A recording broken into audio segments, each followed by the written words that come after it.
Yo! Salut à tous et re-bienvenue sur ma chaîne, ça faisait longtemps. Eh oui, ça faisait longtemps, qu'est-ce que vous voulez? On va pas parler des actualités. Non, on va parler Air Jordan. On va parler Air Jordan et notamment Air Jordan 33. Ce n'est pas le dernier modèle sorti, effectivement. Il y en a les deux autres qui sont sortis après. Mais ce modèle-là, c'est un modèle décrié. Pour beaucoup, un modèle extrêmement inconfortable. Alors, j'avais envie de le défendre aujourd'hui. Et j'avais envie de faire cette vidéo pour vous en parler parce que je joue avec et je suis extrêmement satisfait. Moi qui suis un gros consommateur de Air Jordan 11 Concorde, j'en ai 3 paires à la maison. Et croyez-moi, 3 paires au tarif où ça coûte, oui forcément, euh, ça fait mal. Mais niveau confort, j'avais jamais trouvé mieux. Et là, je viens d'acheter ce modèle sur Vinted. Wouh! Et Vinted, là, tu fais dire de l'oseille. Hein. Pour moins de 100 euros. Eh bien, pour moins de 100 euros, toute neuve, quasiment jamais portée par le mec, c'est cadeau. Sachant les performances qu'elle peut vous apporter sur le terrain. Ça ne fera jamais de vous Michael Jordan, ça c'est une certitude. Mais en tout cas, en termes de stabilité sur le terrain et technique au niveau de la chaussure, c'est magique. Donc, je voulais donc commencer par comment dirais-je, le confort de cette chaussure. C'est faux, elles ne font pas mal aux pieds. Elles sont simplement destinées à des mecs qui ont les pieds fins. Si vous avez les pieds qui sont un peu larges, oubliez ce modèle et chaussez-vous chez LeBron. Parce que ce modèle-là est destiné vraiment pour les pieds fins.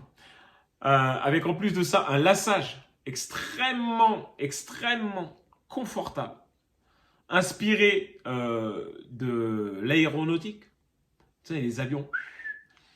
Il y a donc cette petite tige que l'on va tirer dessus. Il y a marqué pull dessus. Ça va donc. Ah, j'ai déjà serré, pardon. Je desserre.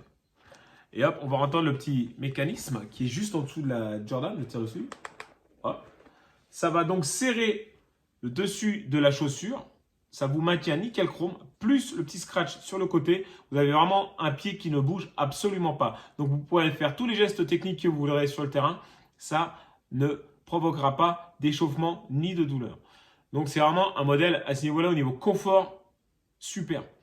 Euh, Petite parenthèse, beaucoup de gens les ont achetés, en tout cas une certaine catégorie de personnes les ont achetés pour les porter au quotidien dans la rue. Non, faux, nul, zéro. Hey, on est là sur un modèle Air Jordan.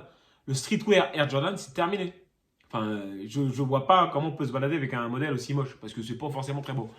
Donc au niveau technique, il y a ce côté-là, donc le lassage ultra rapide, vous les enfilez et c'est terminé. Tirez dessus et on est chaussé. Il y a donc, je le redis, le scratch, parce que beaucoup de joueurs aussi n'avaient pas fait attention au premier modèle qu'il y avait un scratch. C'est pour ça qu'ils avaient du mal à rentrer leur petit peton à l'intérieur. Pour information, l'on connaît. Faut savoir que sur la seconde édition, ils ont viré le scratch, ils ont mis une espèce d'élastique en fait qui est sur les deux côtés pour éviter ce scratch, tout simplement. Parce que c'est vrai qu'on peut imaginer qu'à mettre un scratch alors qu'il y a un lassage rapide, c'est pour moi, c'est pas très cohérent.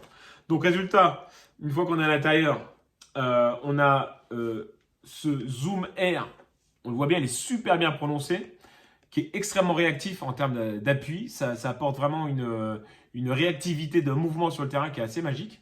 La semelle, le midsole comme on appelle ça, qui est donc fait avec une grosse bulle d'air Air Max classique hein, de chez Nike. Le carbone sur toute la longueur de la semelle, ce qui fait que vraiment en termes de flexibilité, flexion, on est très réduit, ce qui apporte encore plus de dynamisme et de réactivité sur le terrain. Voilà. Il n'y a pas besoin d'être un gros professionnel de la basket pour s'apercevoir qu'on est là en face d'un modèle qui est juste magique. Ils ont pensé aussi au petit talon d'Achille qui est vraiment très bien protégé. À l'intérieur, on ne le voit pas, mais c'est pareil, c'est rembourré de manière très soft, mais suffisamment en tout cas pour que vous soyez vraiment en confort, un confort ultime dans la Jordan.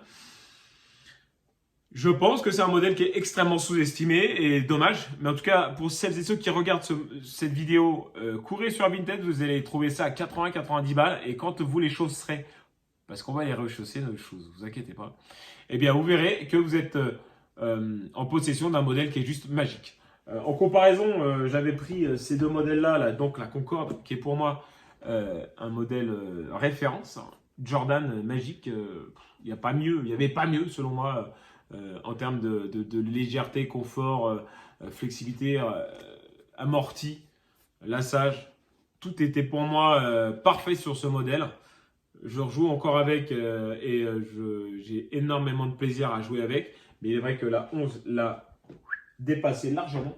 Il y avait aussi ce modèle-là, la Flyposite aussi, toujours dans le même esprit avec la plaque de carbone. C'est un peu moins le cas puisque elle s'arrête là en fait la plaque. Et parce que c'est un modèle particulier, vous voyez, il n'y a pas de lassage. Si, il y en a un, Patrick, tu racontes comme connerie. Il y a un lassage. L'inconvénient de ce modèle, c'est qu'en fait, en courant, eh bien, en fait, le zip a tendance, déjà le scratch il s'ouvre et le zip a tendance à redescendre un petit peu. C'est pas très gênant puisqu'il y a le lassage en dessous, c'est juste esthétique. Mais ça reste aussi un modèle en termes de réactivité sur le terrain très, très, très, très, très, très bon parce que on a tout. Enfin, Nike a minimisé au maximum la bulle d'air, le midsole, il n'y en a pas ou quasiment pas. Et ce qui donne encore une fois des sensations sur le terrain assez agréables puisque vous êtes vraiment proche du terrain et il n'y a pas de latence entre le mouvement et la réaction derrière. Pour tous les basketteurs qui me suivent et qui savent de quoi je parle, comprendront. Les autres diront mais qu'est-ce qu'ils racontent? Mais bon voilà, c'était 3 modèles qui sont extraordinaires. Il y en a plein, mais j'ai pas toute la thune pour m'en acheter des pompes. Donc voilà, je voulais juste faire un petit focus sur la 33. Vinted, moins de 100 balles. Vinted, si tu m'entends, je voudrais 1 million d'euros. Merci beaucoup. Merci d'avoir suivi cette vidéo. Si vous aimez, bah, non, je m'en branle. Si vous aimez pas, je m'en branle aussi. Mais ce qui est important, c'est que vous vous portez bien. Allez, bisous.